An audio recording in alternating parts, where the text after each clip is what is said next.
Welcome to Hidden World. Today we take you to an unknown and incredible country. Situated in the middle of the vast waters of the Pacific Ocean, Nauru appears as a tiny dot on the map. It is the smallest independent republic in the world. Each year, only 200 people travel to this country. To reach it, one must face a long journey with flights and waits that can last up to 48 hours. Nauru is the least visited country in the world, and the nearest countries are thousands of kilometers away.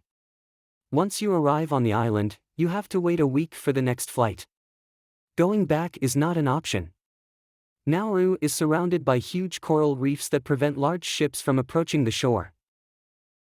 Until recently, the people of this lonely island had so much wealth that they didn't know what to do with it.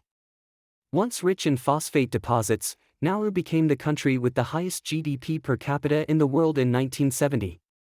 Today, however, in these destroyed lands where no fruit or vegetables grow anymore, processed foods and fatty foods have become the norm. Nauru is recognized by the World Obesity Federation as the most obese country in the world. The average life expectancy of Nauru's population is 64 years. A poor diet has led to Nauru holding the title of the world's most obese nation. 97% of men and 94% of women are overweight or obese. Obesity is everywhere. On the streets, in restaurants, you can see very overweight people. In a population where 45% of people suffer from diabetes, amputations are common. Store shelves are often empty, as products are imported every 6 weeks. A head of cauliflower costs $18 and a watermelon $61. Many residents consume meat products that Western countries refuse to sell, such as turkey tails. The World Health Organization also reports that Nauru has the highest cigarette consumption rate in the world. The government tries to keep foreign media out of the country, and it shows. After going through a month-long process, submitting countless documents, you can get a tourist visa. The normal application fee is $50, while journalists and media representatives are charged an astronomical $8,000. The police immediately seize drones upon arrival in the country. Now it's your turn. Did you know about the existence of this hidden island? Write it in the comments and subscribe to the channel. In aerial shots of the island, a dirty truth is evident that Nauru tries to hide. On Nauru, the runway and the road are right next to each other. It is common for cars to give way to planes here. Pedestrians are warned of jet explosions during landing and takeoff, as the country is so small that the airport stretches across the entire southwest coast of the island. The entire island is only 21 square kilometers, and it takes a maximum of 20 minutes to drive around the entire country. The police are always on patrol, so it is advisable to explore the island with a tour guide. According to the country's only tourist agency, only 1 or 2 tourists arrive on the island each month. Despite this, Nauru has been a popular stopover for migratory birds for centuries. Although the island was thought to have limited resources, its soil contained a treasure called guano, made up of bird droppings and marine microorganisms. In 1899, German geologist Albert Ellis discovered that the island's plateau had reserves of high-quality phosphate.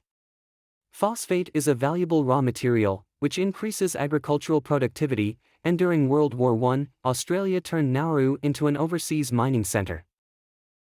Nauru achieved significant wealth, and many of the inhabitants whose land would be used for phosphate mining quit their jobs and began counting the days until they became millionaires.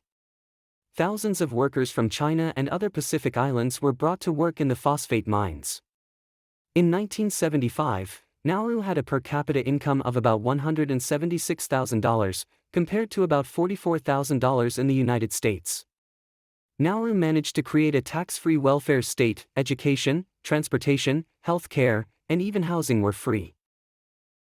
Except for the brief Japanese occupation in 1942, the phosphate mine was sold all over the world at extremely low prices. This railway, which time is about to obliterate, was built in 1907 to transport the phosphate mines from the interior to the port on the west coast. By the time Nauru gained independence in 1968, 35 million tons of phosphate had already left its shores. The fruits and vegetables that reached the tables of many people around the world were grown with the phosphate mined from the soil of this small island. It is said that a police officer bought a Lamborghini, but then realized that it did not fit in the car and abandoned it. When Nauruans suddenly became rich, they went on a consumer frenzy. This small island was filled with the latest luxury cars, many of which now lie abandoned. Cadillacs, Jeeps, and Land Rovers are just a few of the vehicles that the islanders once used for speed and fun. The layers of rust on these cars indicate how far back they are from the glory days. Nauru's land is covered with pits, some up to 15 meters deep, and limestone peaks that extend from the center of the island to the coastal areas. No agricultural product can thrive in this arid and acidic land, forcing Nauruans to rely on highly processed canned food from abroad. Destruction from phosphate mining has left 80% of Nauru uninhabitable, forcing its 14,000 residents to live in a coastal area of just 4 square kilometers. The only pristine area on the island is Buada Lagoon, which contains native flora such as banana, pandanus, and pineapple plants. The rock and coral formations of Nauru's coast rise like sculptures, reaching 5 meters above sea level. The ocean floor is covered with dead coral rocks that extend some 200 meters from the shore, making it impossible for large ships to dock. The destruction of trees has caused average temperatures to rise to around 30 degrees all year round.